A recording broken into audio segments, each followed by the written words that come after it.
Another week where my predictions were getting a bit dicey in the early games, but I nailed a lot of the later games. So my record this week is 10-4. But it is the trade deadline week, so we have quite a bit to unpack here. Let's get right into it.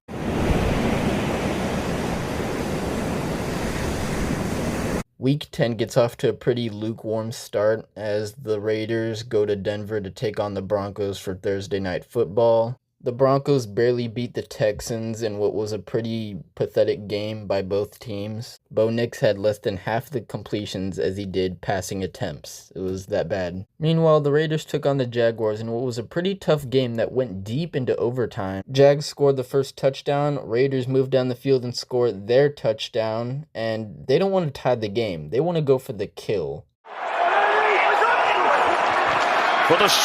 Geno Smith for the win, knocked away, and the Jags defense.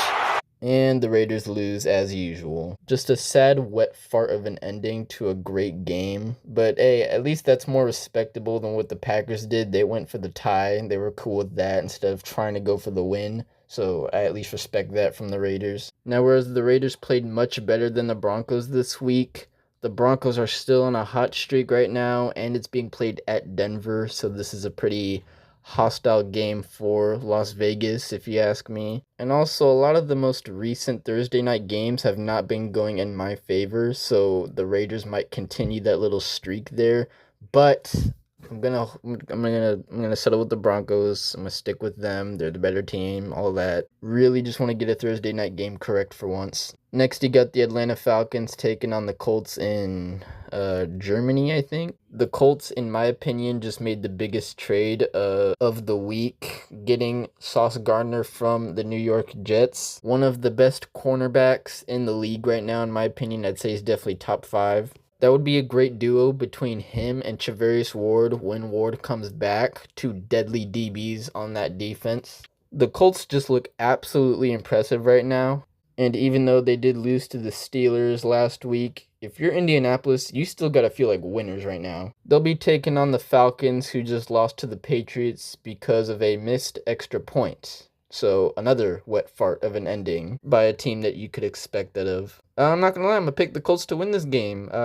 They're just doing consistently good right now, and I'm right at that point where I just got to accept that the Colts are one of the elites in the league this year. Next, you got the New York Jets versus the Cleveland Browns. The Jets, as I just said, lost one of their best players, Sauce Gardner. Can't get much worse for Jets fans. Oh, so they lost 2 of their best defensive players. They'll be taking on the number 1 defense, the Browns, who just came off of a relaxing bye week. I'm going to pick the Browns to win just because the Jets are so incredibly down bad right now. Browns aren't a great team overall either, but I still think they're a whole league above the Jets right now. That's how bad the Jets are. Next, you got the New Orleans Saints versus the Carolina Panthers.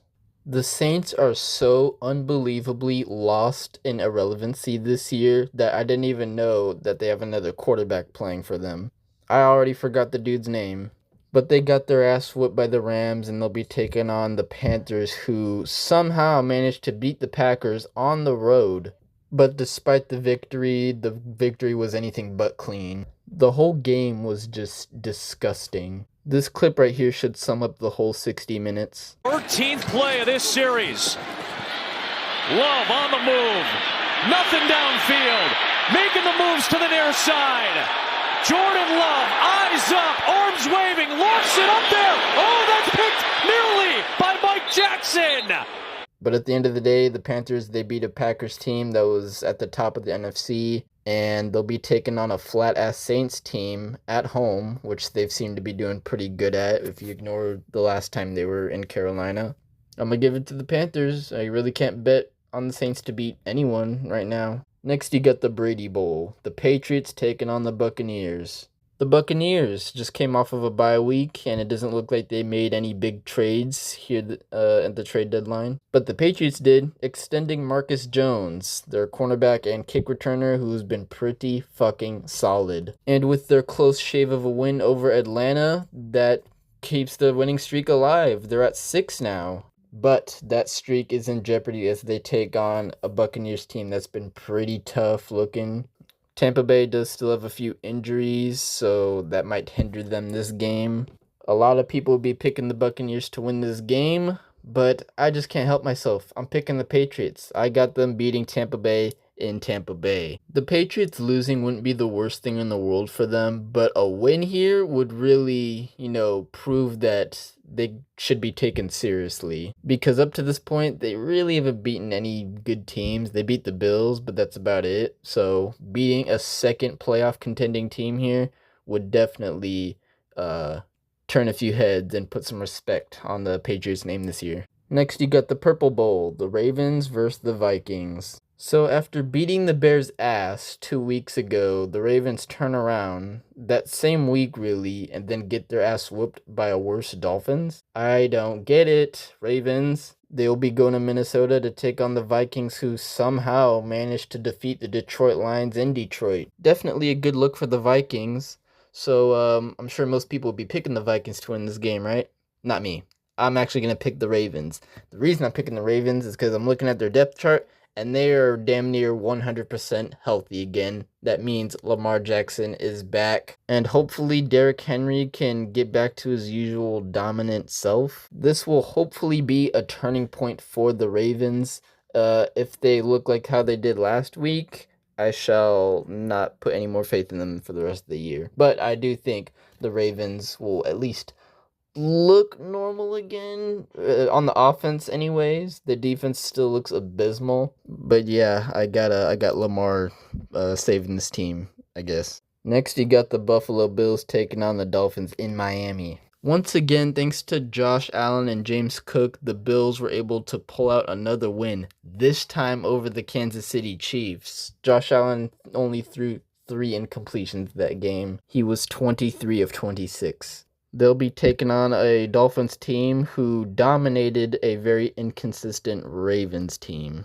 The Dolphins have been doing super good against the Bills over the past few years, and when they went against them earlier this season, it was a somewhat close game, but they lost because of their own mishaps. But when these games are being played in Miami, it usually gets a bit more dicey. So I don't think this will be a Buffalo Bills blowout, but I do think it'll be a Buffalo Bills win. I just think the Dolphins are too far behind the Bills right now. Next, the New York Giants will be playing in Chicago against the Bears. The Giants lost to the 49 injuries. Not really much to say there. They just simply got outplayed. Meanwhile, the Bears defeated the Bengals in an absolute thriller of a game, dropping 47 points, winning the game on a play that you would normally see be done against the Bears in a situation like this.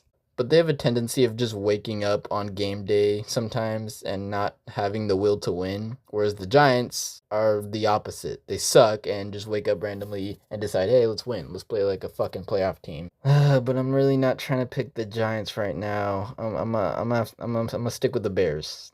I'm gonna stick with the Bears. I'm not gonna risk nothing. Next, you got the Jacksonville Jaguars taking on the Houston Texans. The Jaguars, as I mentioned earlier, went into overtime, defeating the Raiders in an impressive game, impressive performance. Meanwhile, the Texans lost to the Broncos after putting up an abysmal performance against them. The Broncos played like ass, but the Texans played like shit. CJ Stroud left that game early due to a concussion, apparently. But even if Stroud plays, I think the Jaguars are a better team overall, so I'm going to pick the Jaguars to win. And with the addition of Jacoby Myers, that'll, I guess, help their offense out a little bit. But I do think the Jaguars are the better team, and I do think they will win this game. Next, you got the Cardinals going against the Seahawks. The Seahawks, after defeating an already suffering Redskins team, went and traded for Rashid Shaheed, adding another wide receiver to that roster of theirs. Meanwhile, the Cardinals finally snapped their losing streak against the Cowboys on Monday night, and they looked pretty clean and composed. If they could take that energy to Seattle, they'll be able to stand a better chance. But the last time these two faced off, the Seahawks got the upper hand. I'm not gonna lie, I think the Seahawks will do it again. I have the Seahawks winning this game, and they shall continue to pad those wins against these subpar teams. But hey, we'll see what they do with these wins when January rolls around. Next, the Detroit Lions will take on the Redskins. The Lions just gave Aiden Hutchinson a nice girthy contract extension, giving him $180 million over the course of 4 years. Big W for both Hutchinson and the Lions, but a big L for both guys as they unexpectedly lost to the Vikings at home. And the Redskins, gosh, the 49ers were leading the league up to this point in injuries. They were the most fucking beat up, tormented franchise in the NFL. And now they have competition because Washington, they're decimated right now with injuries. Just last game alone, they lost Jaden Daniels with that brutal arm injury. They lost Marshawn Lattimore for the year and Luke McCaffrey for potentially the entire year. Washington is fucking suffering. If the Lions don't win this game, then I'd be speechless. I would genuinely not know what to say to that. Speaking of the 49 injuries, they'll be taking on the Rams in Levi North. Or just Levi Stadium, whatever you want to call it. Both teams essentially got free wins off of shitty opponents last week. But like I said in the last video, the 49ers played in MetLife Stadium, and it's the 49ers. So they were going to lose somebody, and that unfortunate soul was Michael Williams, their first-round pick of this very draft, likely out for the season. And interestingly, the 49ers did not make any moves for the trade deadline. And to my interest, Brock Purdy is still somehow not cleared to play yet. I would have thought he'd be back by now. Him and Brandon Ayuk. But they didn't need Purdy nor Ayuk to defeat the Rams last time they faced each other, which is only last month. Hoping for another great game here. It could go either way. This time I'm going to pick the 49ers. I'm going to pick the 49ers to beat the Rams again, going for the sweep and staying undefeated in their division. That would be crazy, but yeah, I have a feeling. I have a feeling San Francisco will pull this out. Next, you got the Pittsburgh Steelers taking on the LA Justin Herbert. LA beat the Titans, but only barely, which is concerning considering the Titans did not look good at all offensively. Meanwhile, the Steelers, they took down the Colts. I just don't know if I should consider that an upset or not. But bottom line, the Steelers took down a pretty solid opponent. These are two solid teams, or the Chargers could be solid when they want to be. I'm going to pick the Steelers to win.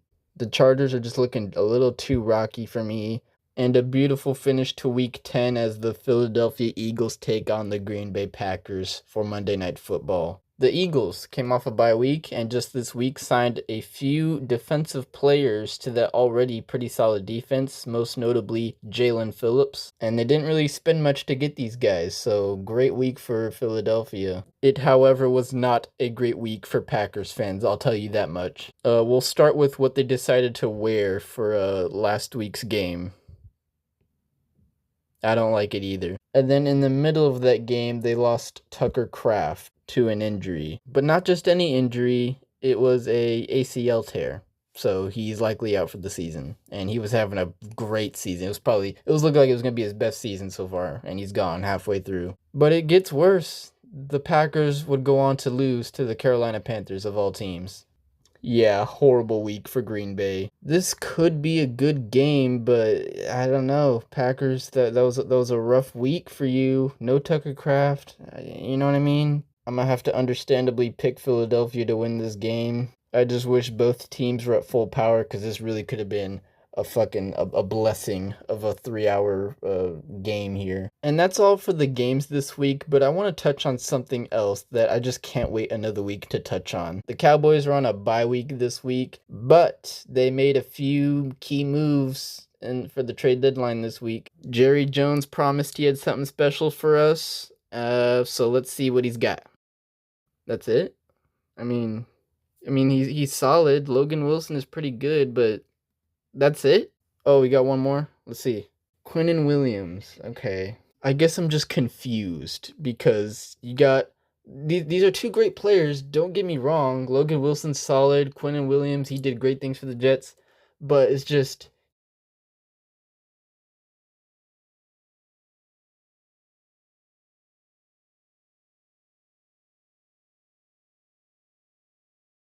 It's just, you got a defensive lineman and a linebacker when at the start of the year you already had a player that was able to play both positions essentially. All you had to do was, I don't know, keep Micah Parsons maybe. I mean, he kind of did both. He played both positions. One player that could do both things, arguably better than both players. The Cowboys are just so unbelievably goofy, and they seemed fine this year on that aspect, but here they come. They've reminded me why everybody likes to shit on them. Jerry Jones is such a weird fucking GM. I don't. It's amazing. It's entertaining. I'll give him that. It's fun to watch. And I'm gonna be honest. I don't even think it was a player problem on the defense because they have talent on that defense. It was just how you're utilizing them. But hey, maybe I sound stupid. We'll see what they do with these new players. Even more talent on that defense. The defense has been ass. I will give them that. But hey, we'll see. That's about it though. Later, folks.